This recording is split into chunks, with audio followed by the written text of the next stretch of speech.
Bonjour à tous, j'ai été interrogé sur quelles pourraient être les méthodes, les moyens de bien se préparer à la chirurgie de Tyrone David, la chirurgie du Bentall, qui les deux cas sont des chirurgies de la racine aortique. Donc ils vont s'intéresser essentiellement au traitement de ces dilatations, de cette partie initiale de l'aorte, dilatation qui est particulièrement importante et cruciale précisément dans les pathologies de Marfan et les maladies apparentées. Et finalement, il y a plusieurs degrés de préparation. Il y a un des premiers degrés de préparation qui me semble véritablement important. D'abord, c'est d'accepter. C'est-à-dire d'accepter qu'il y a cette maladie-là, d'accepter qu'il y a cet anévrisme. Et finalement, alors que l'on se sent bien, qu'on n'a pas de symptômes, le plus souvent, ça va être découvert de manière fortuite, d'accepter qu'on va avoir besoin d'un traitement, d'une chirurgie en l'occurrence, d'un traitement avec une ouverture de la paroi thoracique qui se veut préventif. Donc ce premier temps, il est vraiment essentiel, il me semble. Ensuite, il y a tout un moment de préparation physique. Pour cela, il y a tout un bilan qui va être réalisé, tout un bilan, bien sûr, le scanner, qui va permettre d'avoir une excellente identification de la pathologie aortique, l'échographie cardiaque, une exploration des artères coronaires, des explorations au niveau respiratoire. Il va y avoir un bilan tout à fait général. Ça, c'est sur les aspects véritablement physiques. Un élément qui est également important, c'est de conserver une activité physique. C'est-à-dire qu'il ne faut pas soudainement, à mon sens, devenir très malade. Ce que j'entends par là, c'est qu'on rencontre souvent des gens en consultation qui, lorsqu'ils ont ce diagnostic, et un diagnostic dur, celui de l'anévrisme, il y a toujours cette image, l'anévrisme, la rupture d'anévrisme, tout ça, ça existe vraiment dans le collectif. Il faut conserver une activité physique régulière, endurante. Bien sûr qu'il y aura des précautions à prendre. Il faut éviter le port de charges lourdes. Il faut éviter les efforts à glotte fermée, tous ces éléments qui font augmenter la tension de manière importante. Mais conserver une activité physique, c'est un excellent moyen de se préparer.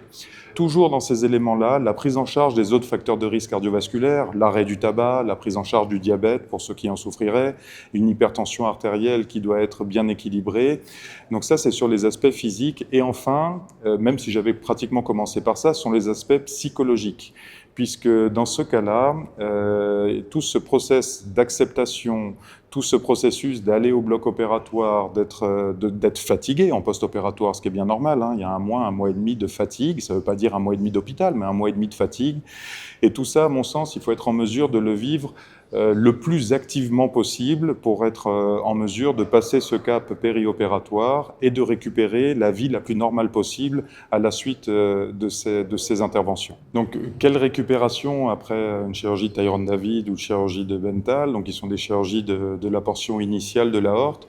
Je pense qu'on va décomposer un petit peu en fonction du délai, en post-opératoire immédiat. Ce serait surveillé dans les unités de réanimation de chirurgie cardiaque avec une surveillance qui va être bien sûr adaptée sur les premiers jours. Et en fait, on va raisonner avec des termes de proche en proche, donc les premiers jours de surveillance avec une unité de soins continus, une unité de réanimation, puis la surveillance qui va être réalisée bien sûr dans les services d'hospitalisation, échographie de contrôle, scanner de contrôle au besoin. On est sur cette première étape qui est bien sûr importante, dans laquelle vous allez pouvoir observer dans toutes les équipes que l'idée sera d'amener une mobilisation précoce, de faire en sorte que vous puissiez être rapidement au fauteuil, rapidement debout, l'ensemble de ces mobilisations qui permettent de diminuer considérablement les effets de complications liées à la position allongée, la perte musculaire. Donc ça, c'est vraiment sur cette première période initiale. Ensuite, une fois que cette période post-opératoire, première semaine, 10 jours est passée, et on va avoir deux cas de figure principaux, soit le retour à domicile qui permet encore de récupérer. Je vous rappelle qu'il y a une fatigue qu'on peut estimer volontiers à un mois et demi, à être un peu plus fatigué. Puis, ce qu'on recommande, et moi en tout cas je pense que c'est quelque chose qui est vraiment important, c'est de pouvoir avoir des programmes de réhabilitation cardiaque, en sachant qu'au départ, le cœur, le plus souvent, n'est pas malade. C'est vraiment cette partie de l'aorte qui est à remplacer. Mais ce moment de réhabilitation, il me semble tout à fait essentiel, également pour reprendre confiance sur les différentes activités qu'on peut être amené à reprendre, en particulier au niveau sportif, au niveau physique, pour la reprise du travail, bien sûr, pour les gens qui sont en activité. Et ce programme de réadaptation peut également être mis en place immédiatement à suivre de l'hospitalisation. C'est très variable d'un individu à l'autre et ça s'adapte véritablement au cas par cas. Un autre élément qui est important également dans le cadre, ça va être le suivi, c'est-à-dire qu'il faut être, à mon sens, le plus adhérent possible au projet thérapeutique. Il faut même embrasser le projet thérapeutique, être vraiment maître de tout ça.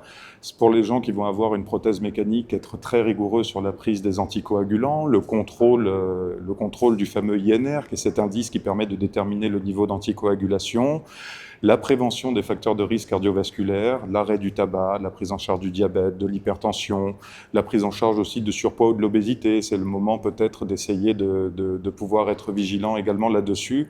L'idée étant de récupérer petit à petit la vie la plus normale possible avec le moins d'éléments qui puissent venir gréver le quotidien.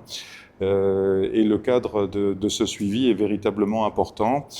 Ensuite, le suivi cardiologique avec une échographie au moins une fois par an et bien sûr le suivi par scanner les premières années pour s'assurer de l'ensemble du montage opératoire qui vient d'être fait, mais également de l'absence d'anévrisme sur une autre partie de l'aorte, comme bien sûr on peut le rencontrer dans les maladies de Marfan ou dans les pathologies qui y sont associées.